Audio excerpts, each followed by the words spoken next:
Okay, hello chess players. Today we're going to talk about move orders in the Karpov variation of the Caro-Kann. And this is a video that I wish Gary Kasparov had seen before his rematch against Deep Blue in 1997. Anyways, if you like content like this and want to see more of it, please hit the subscribe button and click on your notification icon. So, Karpov variation of the Caro-Kann happens after e4, c6, d4, then we have d5, knight c3, d takes c4, knight takes c4, and then, of course, the move that we see all the time nowadays is this knight f6 move. I see this practically every game because nobody seems to care about the double pawns anymore. They just accept them and they allow knight takes f6, and then usually ef6 is what people play. But knight d7, the Karpov variation with the idea of playing knight on g to f6 a move later. This is what people used to play because people used to not like to get double pawns. They used to think that was bad. Anyways, so what to do here with white? Well, the normal move here is actually this move knight g5. And it's actually a very tricky move because you want to kick this knight away at some point with h6. But the move order in which you do that in really matters. And a person that messed up this move order was actually Gary Kasparov in his rematch against Deeper Blue back in 1997.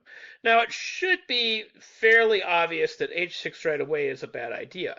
Now, if you play h6 right away, the idea here is knight e6, and of course you can't play f captures e6 because queen h5 is going to be an easy checkmate. Queen h5 and then g6, queen g6 is mate. This is kind of a theme similar to the fool's mate or the two-move checkmate.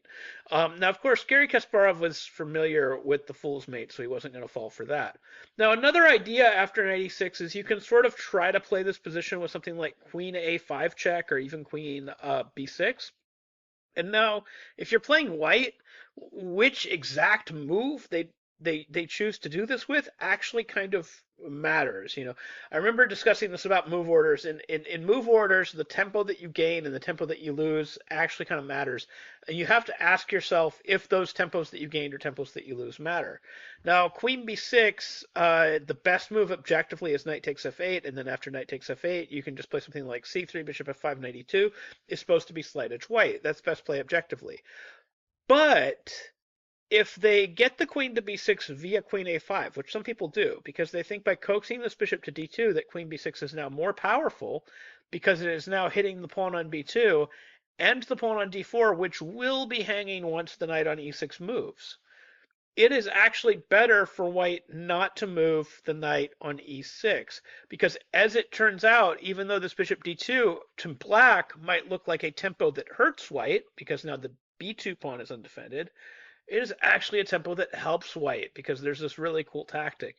White can play bishop d3, and then after f captures e6, white has queen h5 check, and the whole idea is after king d8, the queen is now very long range defending the a5 square. So before the queen ever gets to play queen captures b2, we have bishop to a5, which skewers this queen to this king back here on the d8 square, and that queen is going to be completely lost.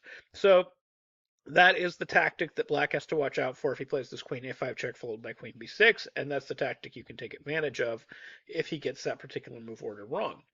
Now, you can't kick the knight back this turn. The correct move is to play knight on g to f6. Now, this is another critical move order point.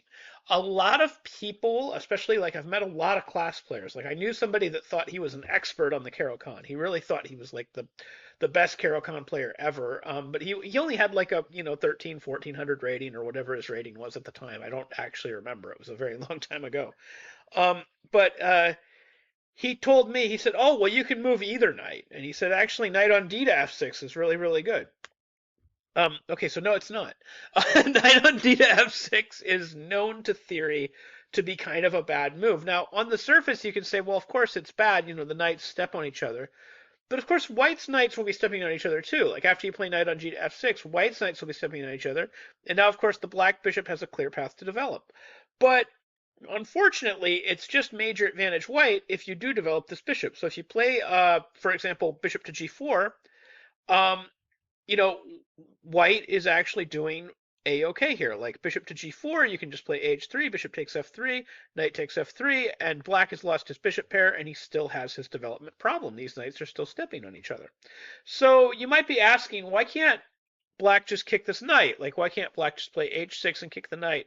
And now, oh, look how awkward white's knights are. White cannot play this knight back to h3 because bishop captures h3 would double white's pawns and white would be dead. Well, this is why move orders really do matter. It is possible here to sacrifice this knight and get a huge advantage. You can play knight takes f7, king f7, knight e5 check, and the idea is bishop d3 to g6 with mate. So after king e6, we have bishop to d3, and you know, at this point, nothing actually helps us because it's not just that we're going to play bishop d3, it's that the knight can come to f7, we can capture the rook, and of course the knight can even escape. So even if we make some sort of queen move that prevents us from getting mated, we are still going to end up losing a lot more material than white has already sacrificed. So black is going to end up losing a lot more than what he gained. So knight on d to f6, not an option. You have to play knight on g to f6. And then white's going to continue with bishop d3.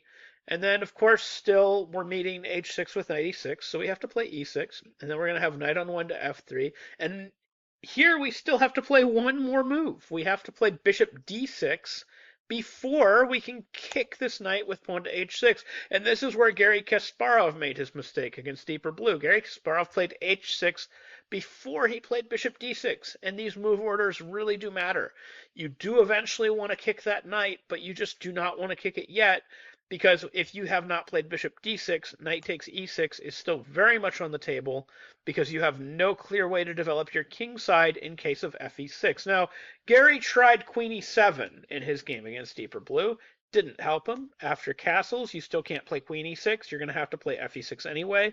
And then bishop g6, king d8, and you still have no clear way to develop the king side. And, you know, the game continued bishop f4. We had b5 here in the game, pawn to a4, bishop to b7, rook e1, knight d5, bishop back to g3, king to c8, a captures b5, a captures b5, queen d3, bishop to c6, bishop f5, e takes f5, rook takes queen, bishop takes queen, pawn to c4, and Garry resigned. This was Deep Blue versus Garry Kasparov, played in New York back in 1997. And I remember when this game was being played. It was just absolutely devastating to watch my absolute chess hero just lose this way against a computer, because at least back then we still thought computers weren't as good as people, which back then they probably weren't, and it's just this was a huge blow back in 1997 for the whole chess world. It was just an absolute huge blow,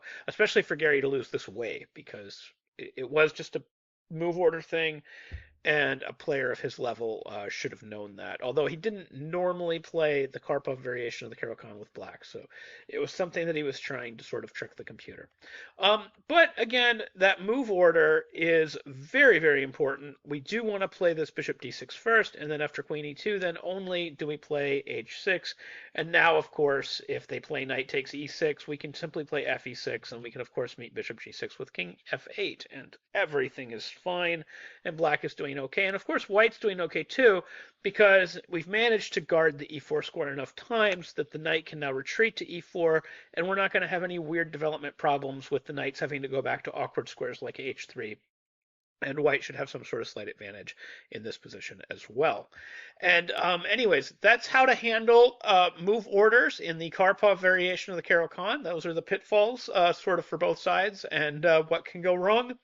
And anyways, I hope you found this video helpful. I hope you found it useful. I hope you can use some of these ideas in your own games. Thank you very much for watching.